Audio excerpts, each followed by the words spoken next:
Today we are at 71 Payson Road in Belmont. We're in the Payson Park neighborhood, right down the street from Cushing Square. A couple of playgrounds in the neighborhood.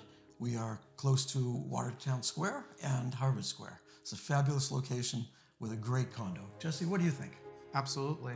So my favorite things about this condo are the 1.5 bathrooms, plus we have an awesome home office that could double as a flex space for a playroom or guest bedroom, and you have 2 off-street parking spaces. Nice. All right, let's let the people have a look.